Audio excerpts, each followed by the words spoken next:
Halo Sobat Avila, siapa nih yang udah tahu histori tentang patung kanak-kanak Yesus yang ada di samping aku ini? Patung ini merupakan patung kanak-kanak Yesus dari Praha.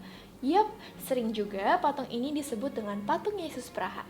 Praha merupakan ibu kota dari negara Republik Cekoslovakia.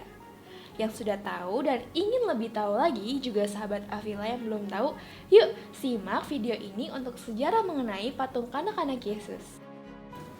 Patung ini sebenarnya bukan berasal dari Praha, melainkan dibuat pada sekitar tahun 1500-an di Spanyol atas pengaruh dari mistikus dan spiritualis gereja yang besar yang hidup di zaman itu.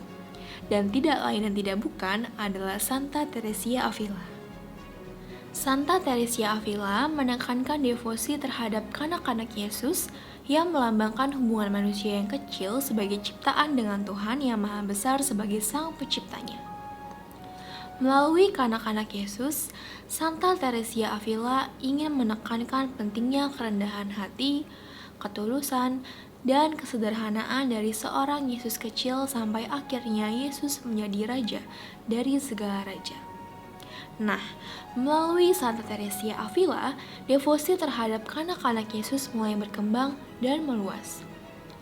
Inti dari devosi kepada kanak-kanak Yesus adalah agar kita meneladani kerendahan hati, ketulusan, dan kesederhanaan saat kita beranjak menjadi pribadi yang dewasa dan ketika kita sudah berada di puncak pencapaian kita.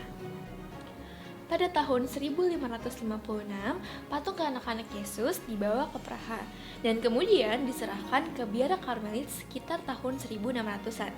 Sayangnya, pada tahun 1631 terjadi peperangan di kota Praha dan menghancurkan gereja-gereja Katolik di Praha. Patung kanak-kanak Yesus dirusak dan terlupakan selama beberapa tahun. Saat perang usai dan keadaan menjadi damai, di tahun 1637, Pastor Cyrillus menemukan patung kanak-kanak Yesus di antara puing-puing reruntuhan gereja, dalam kondisi kedua tangan patung patah. Kemudian, Pastor Cyrillus langsung membersihkan patung dan menyimpannya di ruang doa agar biarawan dan biarawati dapat menghormati patung kanak-kanak Yesus dan menggunakannya kembali sebagai alat bantu devosi. Suatu hari, Pastor Cyrillus yang juga seorang devosan kanak-kanak Yesus sedang berdoa di depan patung.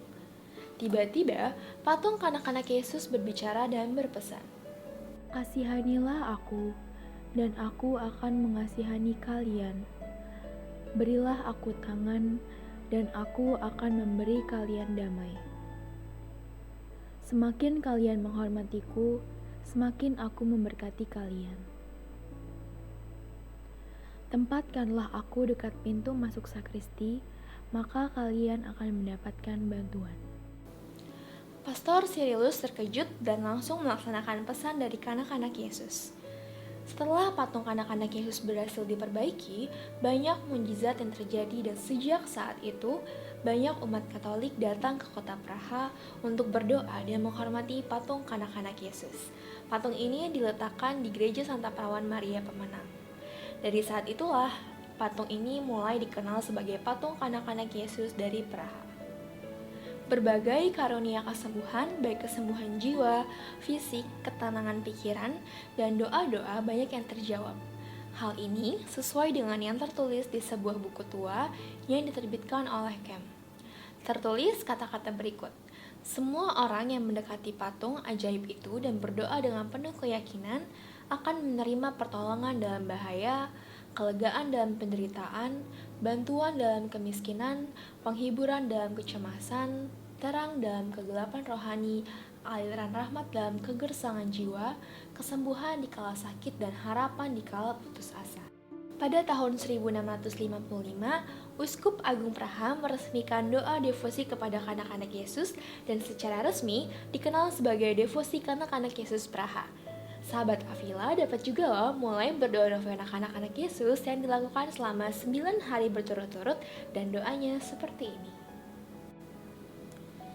Yesus, Engkau bersabda, "Mintalah maka kamu akan menerimanya. Carilah maka kamu akan menemukan. Ketuklah maka pintu akan dibukakan bagimu." Dengan perantaraan Bunda Maria, Bundamu yang tersuci, aku mengetuk Aku mencari, aku memohon, kabulkanlah doaku. Yesus, Engkau bersabda, semua yang kau mohon atas namaku, Bapa akan mengabulkannya. Dengan perantaraan Bunda Maria, Bundamu yang tersuci, dengan rendah hati, dengan sangat aku mohon kepada Bapamu demi namamu, kabulkanlah doaku. Yesus, Engkau bersabda, langit dan bumi akan lenyap, tetapi sabdaku tidak akan lenyap. Dengan perantaraan Bunda Maria, Bundamu yang tersuci, aku yakin bahwa doaku akan dikabulkan. Patung aslinya yang tersimpan di gereja Saint Mary of Victory di Praha mempunyai 40 jubah yang dikenakan sesuai penanggalan liturgi. Dari ke-40 jubahnya, warna merah dan hijau adalah warna yang sering terlihat. Merah dipakai saat Natal dan Paskah, sedangkan jubah hijau dipakai saat hari biasa. Kedua jari yang terlipat di tangan kanan Yesus melambangkan Yesus yang agung tetapi juga sebagai manusia. Ketiga jari yang terbuka melambangkan persatuan Tritunggal Maha Kudus. Pada tangan kirinya, Yesus memegang bola dunia yang merupakan lambang dari kuasanya atas dunia. Sedangkan mahkota emas yang juga dinamakan mahkota Heavenly Physician merupakan persembahan dari Elizabeth Colowrat, istri dari seorang bangsawan, atas kesembuhannya yang diterimanya saat berdevosi kepada patung kanak-kanak Yesus Praha.